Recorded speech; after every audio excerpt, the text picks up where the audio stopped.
Hello everyone, today is September 16. My name is Hoshino, and I'm here again with my great friends Patrick and Jedi, who are the representatives of the International Golden Age Group, as well as Terry-san from Japan PFC Official. So welcome Patrick and Jedi. Hello. Hello, this is Jedi. And this is Patrick. And welcome Terry-san. Hi, hello. And today we are very happy to interview Cobra again on various topics. So welcome Cobra. Hello everybody. And without any further ado, I will let Terry-san ask the questions. Okay, thank you very much. And there was a very exciting update today on the portal regarding the implant and biochip removal. It appears to be the first major intervention by light forces to the surface of the planet. How did it become possible at this moment? The light forces were carrying out various operations in the last few years and coming closer and closer to the surface, and now they have managed to become so close that they are able, with their technology, to start clearing the implants. So does the technology means Mjolnir technology, you mean? Yes. Okay, great. So how do the implant and biochip removal process work practically? Will it be the all-at-once removal to all of the persons using the quantum cannon technologies on the surface, or rather on individualized process depending on the contamination levels of a person? It will be a planetary process, and it is already a planetary process. So quantum technologies are bombarding the surface of the planet. They are bombarding actually with their energy fields the implants and biochips in every member of the surface population. And what they are doing is they are starting to remove the black holes in the implants. That is a very tricky and challenging process, but it is already taking place. And it will be the same for everybody. The whole implant and biochip network has to be removed. Okay, so even though it may be just for everybody at the same time, but will the length of the removal and the deprogramming vary depending on the person? Not very much. I mean, individual reactions to the removal will be different, but the process is ongoing at the same time for everybody. I see, that's interesting. Okay, next question. The light forces expect there will be a massive spiritual awakening of the surface population once all biochips and implants are removed. How will this wave of awakening benefit light workers and light warriors in terms of our daily life and our ascension process? Yes, when we come to the closure of this process, when the implants and biochips are mostly gone, individual lives of the light workers and light warriors will become better, lighter, less stressful. There will be less negativity, less darkness, less attacks, and life will again, after so much time, become a little bit more enjoyable. Okay, so that means their ascension process may be easier? Yes. Okay, interesting. Have the level of primary anomaly and subquantum anomaly reduced in the area below the low Earth orbit? To a degree, yes, but the main reduction is expected at the same time as this operation of clearing the implants proceeds. I see. Okay. And what is the relationship between the veil and today you also mentioned the parametric space-time distortion anomaly around the surface of the planet? This space-time distortion anomaly actually changes the structure of space-time around the Earth.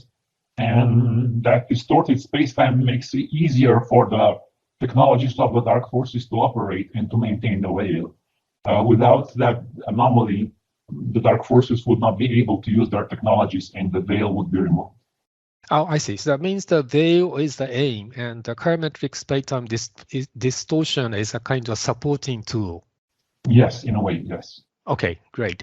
So in the latest update, you mentioned an ancient dark entity called the Lurker.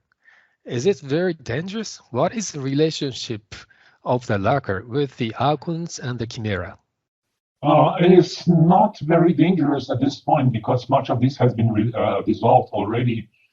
This is a very different type of entity. It's actually a quantum, subquantum entity. It's a different type of consciousness than any other entity you are probably aware of. I would say the closest parallel to it would be the Yalta Vault entity, which has been removed already. The Archons and the Chimera, they actually, some of them worship the Lurker, and they see it as the source of their evil. Oh, I see. So that means that Lurker is superior to Archons and Chimera. In a way, yes, because this entity has been alive for the whole cosmic cycle and actually originates from the previous cosmic cycle. So it's a completely different type of consciousness. It's a completely different thing. It's not something that most people would be able to understand. I see. Okay, thank you. As the Lurker has survived the previous cosmic cycle and continues to exist until this day, this existence means that the dark forces have already existed since the previous cosmic cycle, while the archangels who fell into primary anomaly 8 million years ago are the new dark entities in the cosmic cycle? No, darkness did not exist before 8 million years. The Lurker existed as a pure potentiality. It was not a manifested consciousness of darkness. That only started 8 million years ago. Oh, I see. Okay, I understand. So it existed before 8 million years ago just as a potential. I see. Okay. Do the Pleiadians know why most key people in positive militaries are against the liberation plan? The main reason is because of the implants and all the programming and the selfishness. I see. So that means after the operation removing the implants, do you think that those people in the positive militaries' attitudes may change? Some of them might change, but at this point, it is impossible to predict how surface population will react to this. I see. Okay, understand. Thank you. If those key people do not agree with the liberation plan, how will the light forces proceed with a mass arrest? Will they carry on with the arrest operation by themselves or wait until the positive militaries remove every potentially compromised member within their ranks? This is confidential information at this point. Okay, understood. Thank you. Do the light forces think Ukraine can become another Afghanistan and drag Russia's economy and politics into chaos? Potentially, yes, if this conflict escalates in the new world war, which is unlikely but still possible. It will not be the same situation as in Afghanistan, but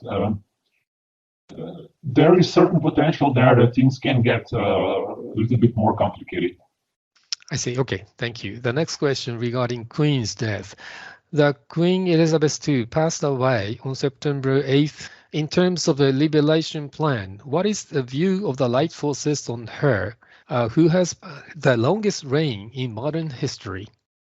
It is not the highest purpose to answer this question. I see. Okay. Because most of the general population thinks that Queen is simply a symbol of stability to the Commonwealth of Nations. However, some alternative media claims that she was also the head of the Committee of 300. Therefore, some people think that she was controlling world politics and economy behind the scenes. So maybe this may be again the confidential and you may not tell, but did the Queen really have the power to influence the geopolitics around the world? She had a certain amount of power, but she was not the key player in making decisions. I see. Okay, thank you very much. When the Queen's death was announced, a double rainbow appeared right above the Buckingham Palace. Does this double rainbow have an esoteric meaning in this circumstance? Actually, that is an opportunity for the surface population to make better choices, but most likely this opportunity will not be used in the right way because the level of consciousness is not high enough. I see. Okay, thank you. Have the light forces made any arrangement for Shinzo Abe and Queen regarding their souls? Yes. They did. Okay, great. Yeah. So Earth magnetic North Pole has reportedly been shifting already. So does it mean that the pole shift has gradually started? The magnetic polar shift has gently started already in the 19th century, and it is currently accelerating. So maybe this relates to the next question, but if so, would geographic changes such as the sea level getting higher may occur even before the final big tsunami?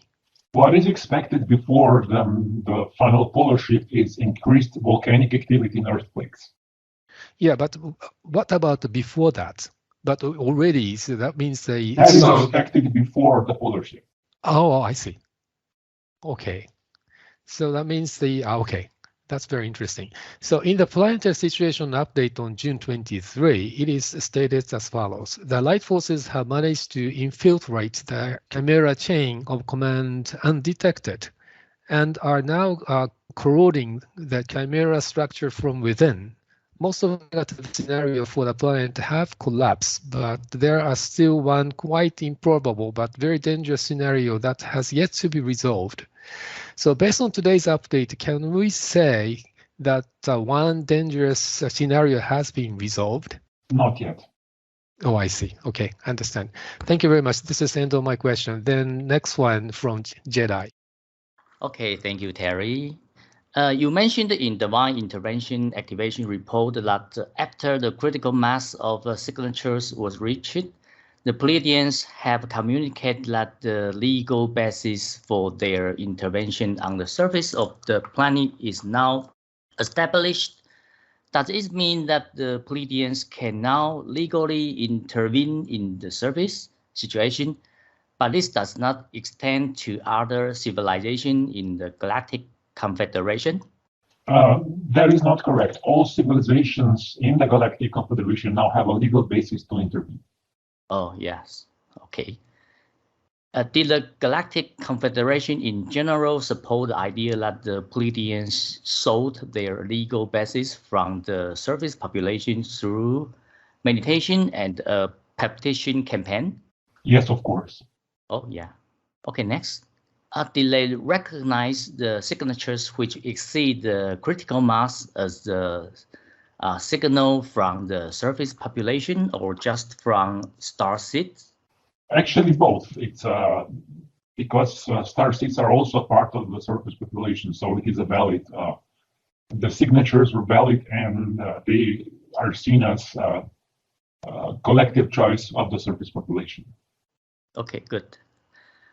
As our petition was mostly signed by starseeds, some might think it did not actually reflect the overall free will of the surface population. Was it possible for the Galactic Confederation to ignore the result of our petition, even if the dark forces did not interfere with our petition campaign using hacking and other negative technologies? This petition is legally binding for the Galactic Confederation, so the Galactic Confederation must intervene as soon as it is safe. And the first people who will be contacted will be starseeds. So those who voted for this intervention are the first who are going to get it. Okay, good. Next, intervention in the surface world is a very serious matter. Had the members of the Galactic Confederation ever considered that they should try to inform all the surface population and then give every man a chance to vote? That can actually happen after a certain point after the event, when there will be enough understanding of what the Galactic Confederation is. There might be a planetary vote of the future involvement of the surface population with the Galactic Confederation. That is actually planned to happen at a certain point. Okay. In the August 15th update, you mentioned that the surface lightworker grid has almost collapsed. What does it mean? It means that the light workers were not willing or not able to hold the light anymore. And the critical mass of light that is necessary for the surface had not been maintained anymore. So the light forces have managed to create an alternative solution for this problem. Okay. Was it collapse due to the severe attack by the dark forces on the light worker, causing lower vibration among them? There were two factors involved. The first factor were those effects, which have severely damaged the ability of the light workers to hold the light. And the other one was the wrong, selfish, and stupid decisions of the light workers, which were behaving not in alignment with our higher purpose. Okay, yes. Okay, next. Recently, a man won the first prize in an art competition with his AI-assisted painting. Some artists are worried that AI might someday take away their jobs. Do positive ET races use AI to assist their art creation? They might use it for general purposes, but not for the highest level art. The highest level art, the masterpieces, can only be created by conscious beings with connection with their soul. So only average level or somehow good artists can lose their jobs. The best artists will never lose their jobs. Okay. If so, how do they strike a balance between the convenience brought by AI and their originality? Simply by using the higher guidance that all of the positive races have. Oh, yes, that's good. Can you reveal any further information on the Alexandrian women, the women who moved from Vipava Valley to Alexandria at the turn of the 20th century? Okay, they were just looking for opportunity for a job, and they were moving to Alexandria to basically babysit in the higher upper level of Egyptian society. And that was an interesting interaction because it brought a certain combination of goddess energy, which was not previously present. Okay. It is now safe for you to reveal the classified aspect of the SpaceX CRS-24 mission. Yes, certain Sintamani stones were sent in orbit and then safely landed later, about 1 month later. Wow, good. The followings are amazing ascension plan. First one, how can we explain individual and planetary ascension with modern science? Science at the present state of development does not even understand the existence of the etheric plane. So it is not possible to describe ascension with science at the current public state of development. Yes, that's right. What is the relationship between chakra, Merkaba, and ascension? Chakras are energy vortexes in the human energy fields that are transmitting various frequencies of light. Merkaba is the light body, which is a vehicle that we use to achieve our ascension. And ascension process is a process which happens when we are able to remove all anomaly and all blockages from our energy field. And then when we reach the superconductivity of the light body, we ascend. Also, that means for ascension, we need a perfect chakra, Merkaba condition, yeah? Yes. Okay, good. Next, it is said that the light forces have a device known as the ascension chamber, which can boost the human ascension process. Can you describe its appearance and the principle? Okay, there are two aspects of this device. The first one is purification and healing chamber, which removes and heals the obstacles. And then is the proper ascension chamber, which activates the Kundalini energy and something called the electric fire.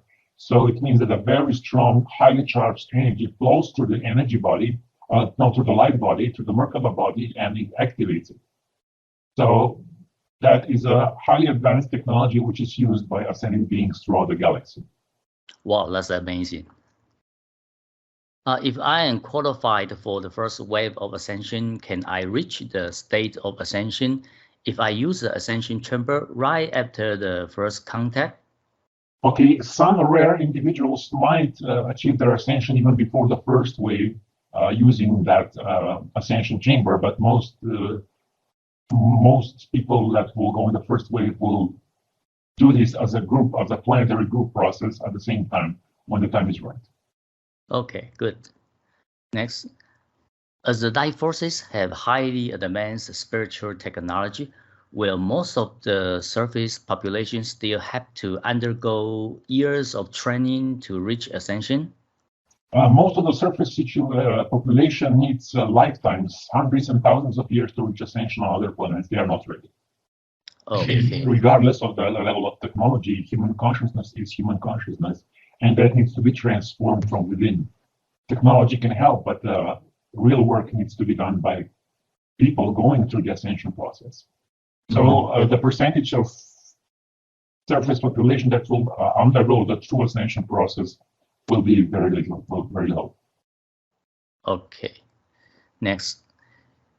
It is said that the sexual climax is the moment that human gets closet to God. Is it appropriate to describe ascension as an eternal, non-stop orgasm? Actually, the state of consciousness after ascension can be described as an eternal, non-stop orgasm. Oh, yeah. Okay. Before we reach ascension, do we have to experience physical death and resurrection as Jesus did? No. Okay. Next, if we consider the current conscious level of the surface population, is there a minimum age limit for joining the collective ascension? No. Wow, good. Okay, this is my last one. Women in their midterm and full-term pregnancy have 2 or even more souls in their bodies. Can all of these souls join the collective ascension? Okay, this is possible. It's a bit complicated, but it is possible. Wow, good news. There will be very few cases like this. Wow, okay. Would it be better for them to wait until they recover from their delivery? Basically, when the ascension wave hits, it hits, and those who are ready will go, those who are not ready will not go. Okay. Okay, it's Patrick's turns now. Okay, now from my turn, I will start with this question. Will humans gain superpowers like teleportation, manifestation from out of thin air, or element manipulation as soon as we reach ascension? When humans reach ascension, they will be given the key, the tool, how to use those powers, and then they will be trained how to use them. And that training process will take some time. But from the start, they will have this basic ability that will be then perfected as time goes by. Good. Next one. If a person's physical body can only connect with one single I am presence, how should we analyze multiple personalities disorder according to the concept of soul? It is very simple. There is one soul, one I am presence, but whenever a trauma happens, part of the personality structure splits away from the core personality. And that process can take many times. But there is one I am presence, one incarnated soul that has all those different personalities, and the healing process is actually process of integrating those personalities with the core personality, which is the original personality directly connected with the incarnated soul. Oh, very good. Okay, next one. If someone implants a personality that is spiritually advanced into himself through deep hypnosis or facial microbial transplant, is it possible for him to train himself to become a sage or even very close to ascension before the event? If not, please explain why. Yes, all that can be cleared. Really? Okay, that's good. Next one. You mentioned that in the extension plan update that about 200 people will be ready to ascend in their first wave of ascension. Will those people ascend separately in different times and places, or they will be assembled at a designated place on a specific date? There will be an ascension wave which is similar to a galactic pulse, and everybody will be taken from their own location, teleported to the motherships, and on those motherships they will undergo the ascension process itself in the ascension chambers. Oh, I got it. Thank you. Next one. Will those people be able to ascend beyond the 5th dimension if they have a compatible conscious level? This will still take some time, but yes. Oh, very good. So next one. Will humanity still be able to evolve after the ascension? Yes, of course. Okay. So next one. As the life forces have already built two Dyson spheres separately around the sun and the Earth, can they adjust the evacuation schedule according to the post-event developments? Basically, it will be a combination of cosmic cycles, galactic sun activity, and how the overall plan proceeds. So the decision to make the evacuation will be based on the conditions about the polar shift, and everything will be aligned just perfectly. When the time is right, everything will happen. Oh, okay. During the evacuation, will the surface population have to go on the mothership empty-handed? Can we bring a few things when we leave the Earth? At this stage of the plan, it has been decided that they will need to leave everything behind. But this is still an open question. This will still be discussed in the future. Okay, very good. So next one. Why would the life forces insist that on locating the surface population to the Pleiades? Can we simply just move to the Argothan underground kingdom, the Moon, Mars, or other planets in our solar systems after the evacuation? It is simply that surface population has been so adjusted to the life on the surface, they need a planet with a habitable surface, and Earth is the only planet in the solar system with habitable surface. And since it will be upgraded to the next step of evolution, human beings will no longer be suitable to be here, so they have to be relocated to a similar planet in the Pleiades. Oh, okay. So after the evacuation, can the surface population make a confederation mothership near new homes, or can they travel to other star systems instead of going through ascension? It depends on their level of involvement. Most of human beings will be evacuated to the Pleiadian system, to that planet. Some of the star people will go to the other star system, and some of them will go through the ascension process. It will be individual decisions based on people's level of vibrational frequency and their own preferences. Oh, very good. So next one. Many people have never gone abroad or even left their hometown before their ascension. Will we able to recreate a similar environment as the current surface of planet on another super Earth, so that humanity can explore various human cultures and scenery? Yes, actually that will happen on the new planet in the Pleiadian system. People will be able to build their environment, but then there will be much creativity, so those environments will change and evolve. Ah, very good. So next one. If some people want to reach ascension after the evacuation, do they need to come back to the Earth for the second wave or the third wave of collective ascension? And can they reach ascension at Pleiades or elsewhere? They will most likely need to stay in this galaxy because it's a galactic superwave, and part of that superwave is the ascension wave. But anywhere in this galaxy is fine. They can be anywhere in this galaxy, and they will go through the process. Oh, very good. Next one.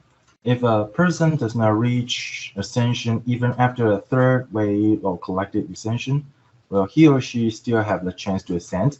If so, how long does he or she have to wait? Yes, of course. Everybody, the ascension path will be open for everybody, and people will be able to travel as fast as they are able or want to. Ah, very good. So next one. As most of the surface population have to evacuate from the Earth ultimately, so is it really necessary for the underground base in northern Taiwan to be able to accommodate 1 billion people? Yes, it is a precaution for certain scenarios which are very unlikely but still possible, and it is to ensure safety of the surface population. Ah, very good. So next one. You mentioned that 500 million people will have to descend to the galactic central sun for construction. This method might be similar to a massive ethnic cleansing. Why would the life forces propose such a radical option? It is simply a decree from on high that evil needs to end. Darkness has to end. And people who choose darkness or evil have to be gone. There's no room for that anymore. It was enough. Okay. So next one. Since the ascended masters and goddesses are the embodiment of cosmic love, is it possible for them to inspire and enlighten those 500 million people with love? They of course will try, but it is not expected they will be very successful. They might be successful in some cases, but in most cases, it's very unlikely. Okay. So the next one is, according to the Bible, Matthew chapter 13 and 40, as therefore the stars are gathered and burned in fire, so shall be in the end of the world. Did Jesus predict more than 2,000 years ago that some people cannot reach ascension, but to be burned by the galactic central sun for another evolution cycle? Yes, exactly. Really? Wow.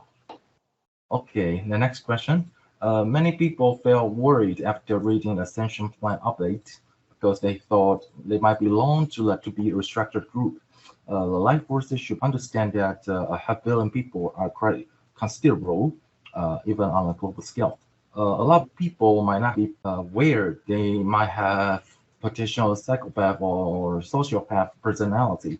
Can you give us some examples of personnel or crimes that will never be tolerated by the life forces? Actually, most people who are reading my blog are going to be fine. They are not evil. They are not psychopaths or sociopaths. And people who are psychopaths will never worry about this. They know they're evil. So everybody will be given a free choice to accept light or not. And those who wish to accept light will, of course, not be taken to the central sun. But people who intentionally do evil and don't want to change, they will be gone. Oh, okay, very good. So next one, have Mao Zedong, Adolf Hitler, and other notorious tyrants been sent to the galactic central sun for restructuring? Many of them, yes. Oh, very good. So next one, even if the life force can escort the souls of key cabal members to the galactic central sun, the dark forces might insert memories copies of those dead members into human clones, and then allow those clones to act behind the scenes. If that's the case, how can the life forces make sure that destruction those souls would benefit the planetary liberation progress? The dark forces cannot make copies of those beings. They can just create a fake person clone that looks like that particular being, but it's not the same. So restructuring those souls removes them forever from this universe. It's gone. Oh, very good. So, okay, now I have the last question. Ion and Iona are a couple of cosmic twin souls. What is their role in terms of a galactic magnetic dispersion? They will be channeling very intense, very high frequency energies during the galactic pulse, and they will be blessing the whole galaxy with their presence, which will be quite beautiful. Oh, very good. So, thank you for your answering. And this is, I will give my host to Hoshino. Hoshino, your turn. Yep, thank you, Patrick. So Cobra will ask the following questions. And after the evacuation, there will be a huge tsunami engulfing most of the surface of the Earth.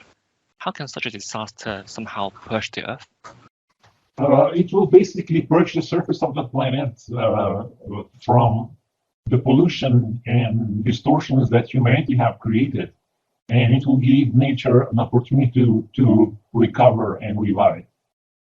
But we know that a huge tsunami can bring all kinds of debris and pollutants back to the ocean. It sounds like an oceanic catastrophe. How will the life forces solve this problem? The life forces have technologies to remove most of those pollutants before they can do any damage. And at that point, that will be done. I see, that's good to hear, thank you. And the pulse wave emanated from the galactic central sun is also known as the galactic wave of love. Is it not contradictory to name something that can trigger a doomsday cataclysm as love? It is not, because it will not be a doomsday cataclysm. It will be a rebirth, restructuring, repositioning. It is something completely different. Agree, thank you. And next question. In the past, you mentioned that the fourth, or the Arhat, initiation means the dissolution of the vertical implant. Does this concept suggest that all the positive ET races living in the free universe are heart-level ascended beings? No, they are not. But the vertical implant is the main obstacle towards the Arhat initiation. But it does mean that all those positive ET races that don't have that implant can, if they choose, reach Arhat level consciousness very easily. I see, understood. And what's the difference between passing the Arhat initiation and becoming a Buddha? Arhat initiation actually gives you access to Buddhic consciousness, but becoming a fully developed Buddha with full potential, it's a much higher state of evolution. I see. And will the surface population who participate in collective ascension become Buddha directly?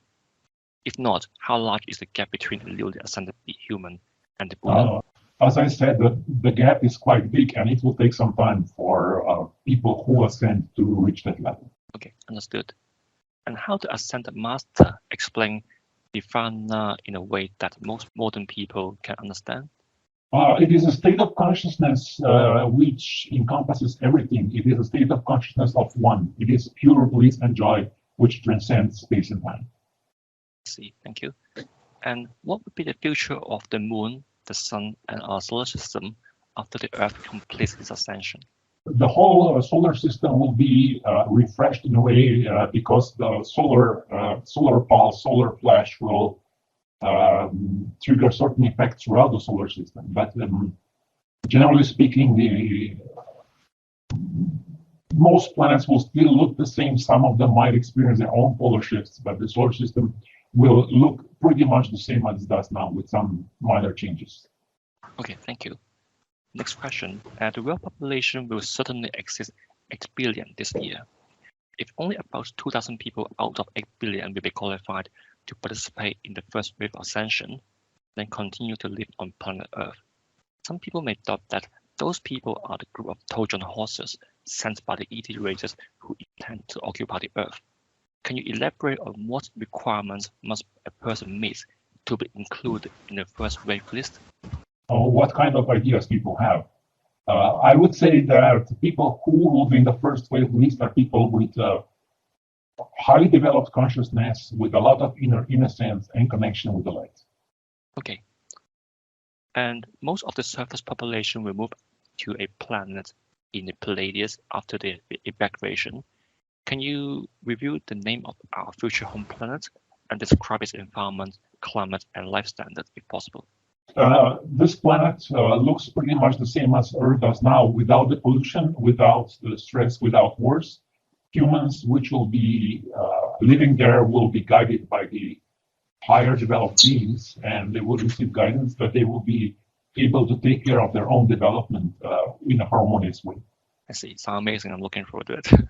And once humanity undergoes 3 waves of collective ascension, there should be no more darkness in this universe. You know what will be the next divine plan for this universe? The next divine plan is to unite everything into one. It will be going deeper into oneness, deeper into happiness, deeper into joy. It is a very beautiful plan. I see, understood. Yes, so at this point, we will have to finish this interview, and we can do the second part at a later time with the second part of the questions. That's fine. Thank you very much for your time today, Cobra. Would you mind saying a few words to our audience and or to people who read your blog, some words before we finish the interview? Yes, I would like to congratulate everybody who was able to hold the light in those challenging times. And it was, I would say, this is the most unusual time in whole human history, in the craziest time, but we are going to make it a victory of the light. Thank you very much, Cobra. Victory of the light. Thank you, Cobra. Victory of light. Thank you. Victory of light. Yay.